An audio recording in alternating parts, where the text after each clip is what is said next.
Hey guys, welcome to Mad Scientist BBQ. I'm Jeremy Yoder, and today I'm going to tell you about the biggest brisket mistake most backyard barbecuers make. Now, backyard barbecuers love to talk about the rubs that they use, the injections that they use, the kind of beef or chicken or pork that they're going to use, the kind of wood that they like, the kind of smoker that they prefer. All those things matter, but one thing that seldom gets talked about, but is crucially important to the quality of your barbecue, is rest time. Most people don't really think of rest time. Most people will take off their barbecue, they'll let it cool until it's cool enough to slice it up and eat it. But really, your barbecue will benefit tremendously from doing one simple thing, and that's allowing it to rest.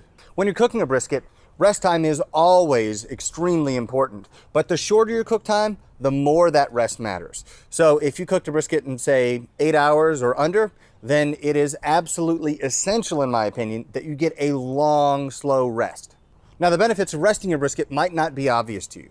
I know from experience with trying all different kinds of rest protocols that a long rest, I'm talking like 8, 10, even 12 hours, improves the quality of the brisket. For some reason, it's more moist, the fat has rendered better. It's just a far superior product in basically every way than if you just take it off the smoker and let it cool to slicing temperature and slice it up. I don't know exactly the mechanisms involved in making that brisket just a superior product from resting, but I do know that resting always improves the quality of what you make.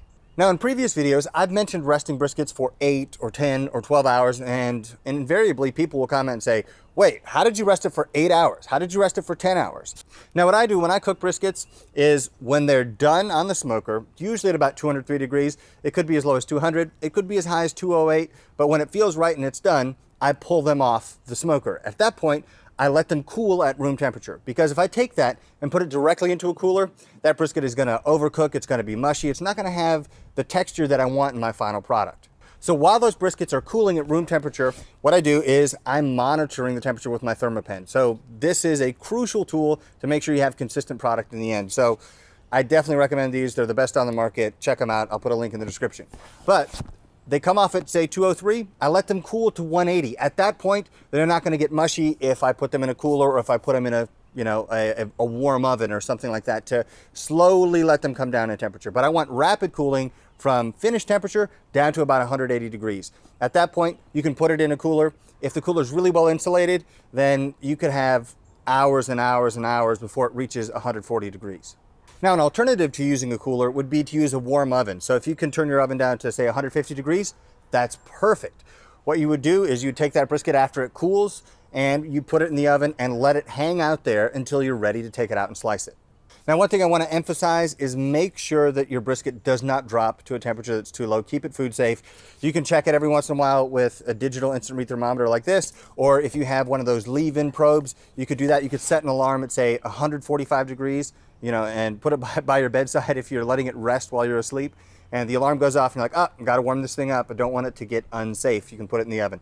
So monitor the temperature. A long rest will improve your barbecue. You can choose the method that you use. You could try a cooler and monitor the temperature. You could put it in a low oven.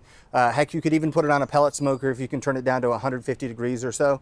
So whatever resting method you choose is not nearly as important as just giving your briskets that long rest time. I think you're going to find that a long rest will take your briskets to the next level. There's a reason why the best barbecue restaurants in the world do long rests for their brisket. Now, if you have your own favorite brisket resting protocol, leave that down in the comments below, because I'm always learning new things about barbecue, so I want to check those out. Then I think it would also be helpful for other viewers, because we could turn the comments into something like a barbecue forum so that people can pick up new tips and tricks to help them become better pitmasters. Now, if this video was helpful to you, please hit the like button down below and subscribe to the channel. And you can also follow me on Instagram, Twitter, and Facebook at Mad Scientist BBQ. I'll see you guys next time.